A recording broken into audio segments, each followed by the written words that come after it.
Okay, here is 6.4 through 6.6, part 3.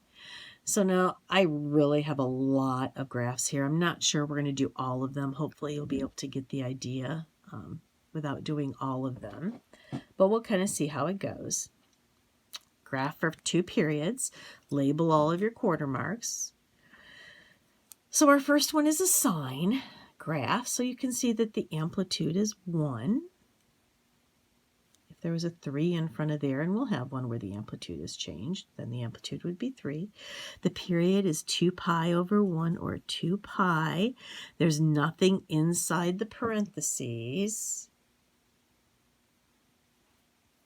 So there's no phase shift or a phase shift of 0, but there is a vertical shift. That's your D of 1. So if I go ahead, let's mark my quarter marks. So 1, 2, 3, it's 2 pi. And then 1, 2, 3, so this is going to be 4 pi. So here we go again, pi, pi halves, 3 pi halves, 5 pi halves, 6 pi halves, and 7 pi halves.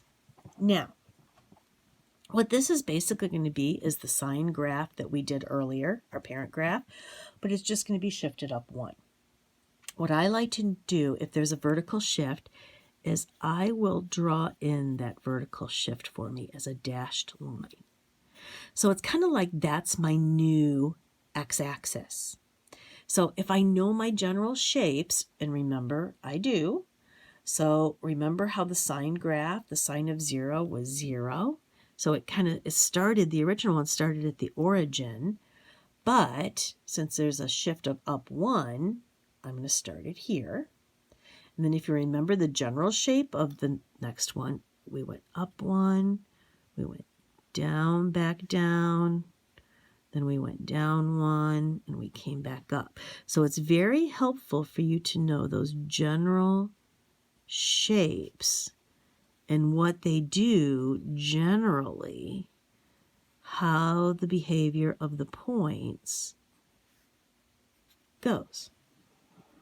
Now, at any point, you can certainly plug in a value. For example, I don't know, if I do pi halves, the sine of pi halves is 1, and 1 plus 1 is 2. So at pi halves, it's up to 2. But you should know that that vertical shift just literally takes the parent graph and shifts it up 1.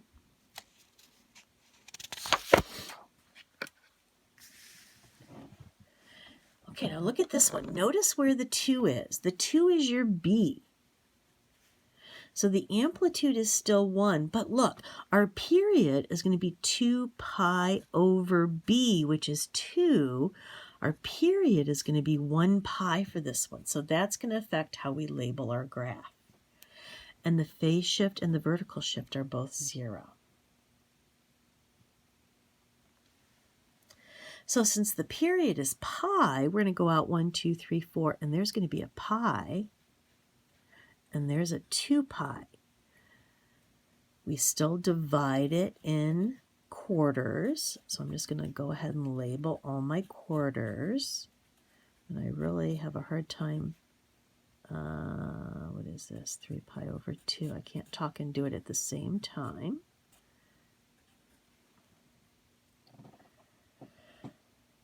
Okay, there are no asymptotes or anything in cosine. So really that's the only thing that's changed is how we've labeled these. So if you think of the general shape, remember it starts off at 1, goes down, and goes down. So remember this was what one period looked like. And then it repeated itself.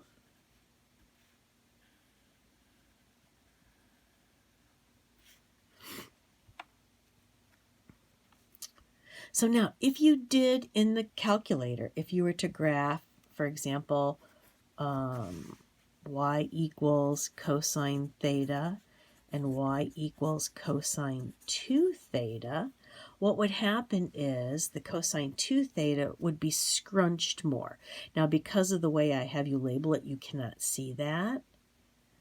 But the cosine 2 theta, since it shortens the period, it goes from pi to 2 pi, it means that it scrunches more. So it kind of would look more like this. And you can play around with that in your graphing calculator.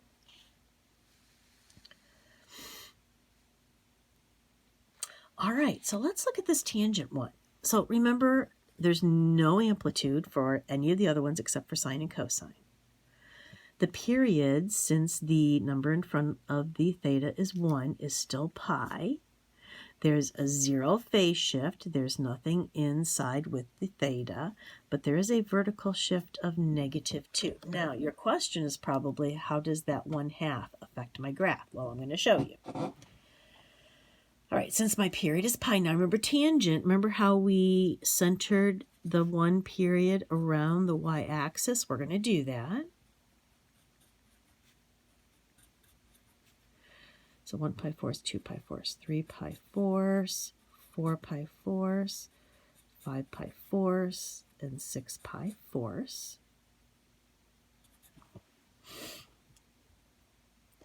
Now, will a vertical shift change where the asymptotes are? Absolutely not. The only thing that will change where the asymptotes are would be a horizontal shift. So my asymptotes will be the same places that they were for my parent graph. Now there is a vertical shift. So a vertical shift of -2. So I'm going to kind of go down and I'm going to draw this.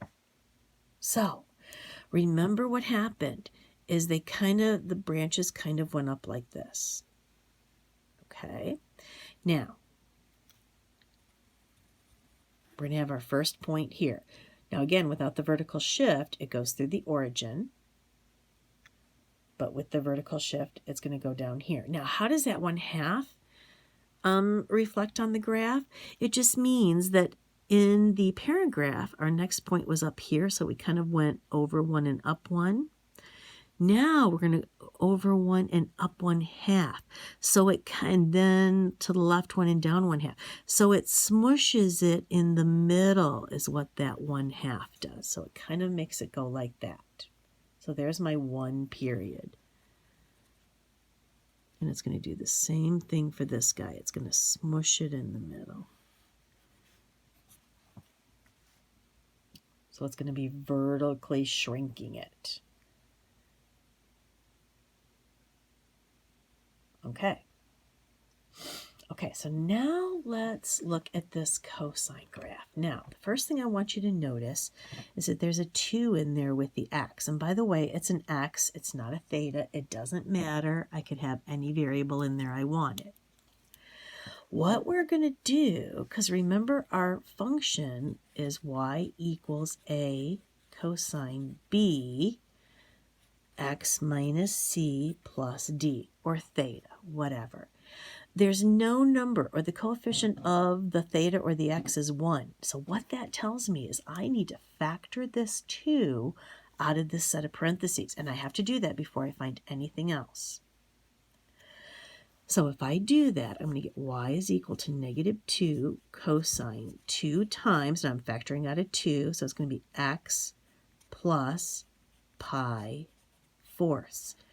2 times pi fourths is pi halves. So this is going to be our first graph where we have a horizontal shift right there. So the amplitude is going to be 2. It's the absolute value of a. And remember, sine and cosine are the only two that have an amplitude. So what this is going to do is it's going to make it go up and down more. Now, our b is 2, so our period will be 2 pi over 2, or pi. Our phase shift is -pi fourths. If it's a plus in there, it's negative. So to the left, pi fourths. And then we don't have a vertical shift because there's really like a +0 there. Okay, so we need to take all of that into account as we go ahead and we do this graph. Okay, so my period is pi. So I'm going to go out 1, 2, 3, 4, and we do it at pi. And then if I go 1, 2, 3, 4, that's going to give me 2 pi, because I still want to do 2 periods.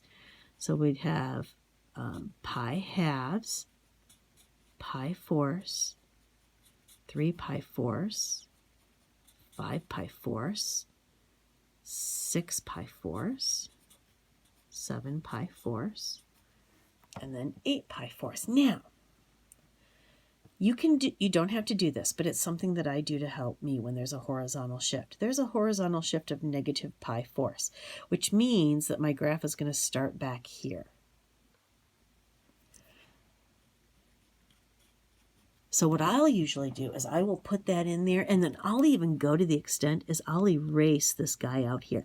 That just helps me make sure I don't go too far for my 2 periods. So I basically shifted everything to the left one. So now for a cosine, I want you to remember in the parent graph how we started up. Remember how that was it? So this was kind of 1 down to -1, kind of sort of like that. So how is this going to change? Well, because it's a 2, it would mean I would start up here and go down and then go down 2. So it stretches it, vertically stretches it. But there's one other thing. It's a -2. So what that means is it reflects it over the x-axis. So I'm not going to start up here at 2. I'm going to start down here at -2. Okay, so, and then don't forget, there was a phase shift of negative pi fourths. So this is going to be my first point. Okay, so again, I had to shift.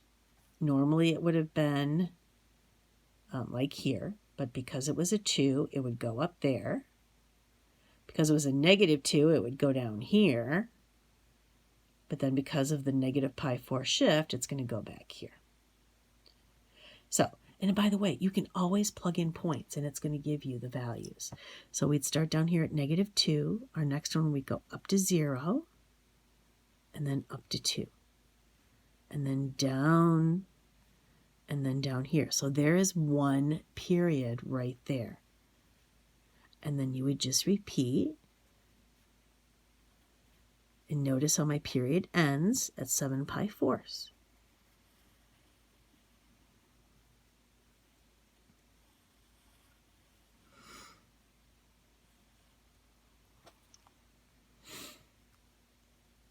So there you go with all of those shifts. All right, I think I'm going to do one more, and then I'm going to stop this video and maybe take a break. I've been videoing for a long time. Okay, so here is sine. Notice the 1/2, so I'm going to have to factor that out. So y is equal to -3 sine 1/2 theta minus pi. 1/2 times pi is pi halves plus 1. So this is like shift-a-mania here. So first of all, the amplitude is 3. It's the absolute value of this number. So it's going to be stretched even more vertically than it was when it was a 2. My period is 2 pi over 1/2. Well, what's 2 pi over 1/2? That's actually 4 pi. So that's a new one. My phase shift is pi.